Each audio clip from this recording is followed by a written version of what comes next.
ఈరోజు ఆంధ్రప్రదేశ్ రాష్ట్ర పురోగతిలో కానీ ప్రగతిలో కానీ సాగునీటి రంగం యొక్క ప్రాధాన్యత మనందరికీ తెలిసినటువంటి విషయం. ఆ రోజు ఉమ్మడి ఆంధ్రప్రదేశ్ రాష్ట్రంలో అన్న నందమూరి తారక రామారావు గారి దగ్గర నుండి ఈరోజు చంద్రబాబు నాయుడు గారి వరకు కూడా ఇరిగేషన్ రంగానికి అత్యంత ప్రాధాన్యతనిస్తూ ఈ రాష్ట్ర పురోభివృద్ధిలో తమ వంతు పాత్ర పోషించినటువంటి విషయం మీ అందరికీ తెలుసు. అందులో ముఖ్యంగా కూటమి ప్రభుత్వం అధికారంలోకి వచ్చినటువంటి ఈ 17 నెలల కాలంలోనే ఈ రాష్ట్రంలో ఉన్నటువంటి సాగునీటి రంగం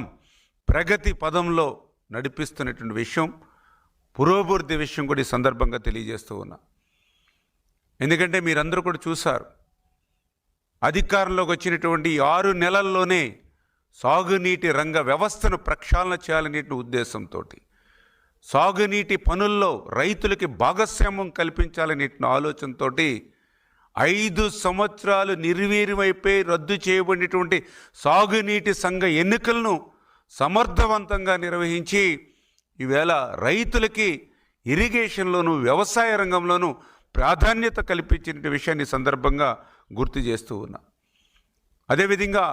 వేల కోట్ల రూపాయలు వెచ్చించి నిర్మాణం చేసినటువంటి ప్రాజెక్టులు కానీ, రిజర్వాయర్లు కానీ, డ్యాములు కానీ, వాటి యొక్క మెయింటెనెన్స్ సంబంధించినటువంటి పనులు చేయకపోతే వేల కోట్ల రూపాయలు నిరుపయోగం అయిపోతాయనేటువంటి పరిస్థితి మనందరికీ తెలుసు. కానీ గత 5 సంవత్సరాల వైసీపీ పాలనలో ఆ యొక్క ప్రాజెక్టులు కానీ, డ్యాములు కానీ, రిజర్వాయర్లు కానీ వాటి రిపేర్లు మాట అటుంచి కనీసం గ్రీజు పెట్టి మెయింటెనెన్స్ పనులు కూడా చేయనటువంటి పరిస్థితి మనందరం కూడా చూసాం. అందుకే ఒక పులిచింతల గేట్ కొట్టుకుపోయినా, ఒక మరి ఏదైతే ఫించా డ్యామ్ కొట్టుకుపోయినా, అన్నమయ్య డ్యాము మరి కొట్టుకుపోయి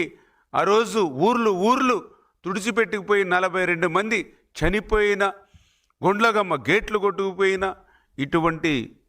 పరిస్థితులన్నీ కూడా 5 సంవత్సరాల పాలనలో ఆ రోజు మనందరం చూస్తున్నటువంటి స్థితిలో అటువంటి ప్రాజెక్టులకు, డ్యాములకు, రిజర్వాయర్లకు రక్షణ ఇవ్వాలనేటువంటి ఆలోచనతో ఈ కూటమి ప్రభుత్వం అధికారంలోకి వచ్చినటువంటి మొదటి 17 నెలల్లోనే ఈరోజు శ్రీశైలం ప్రాజెక్టు ఈవేళ తెలుగు జాతి ఆస్తి. అటువంటి శ్రీశైలం ప్రాజెక్టు యొక్క భద్రతకు ప్రమాదంగా ఏర్పడినటువంటి ప్లంజ్ పూల్ కానీ, ఎప్రాన్ కానీ, వాటి యొక్క రిపేర్ల కోసం 200 కోట్ల రూపాయలు ఈరోజు ఈ ప్రభుత్వం నిధులు మంజూరు చేసినటువంటి విషయం కానీ, రాయలసీమకు అత్యంత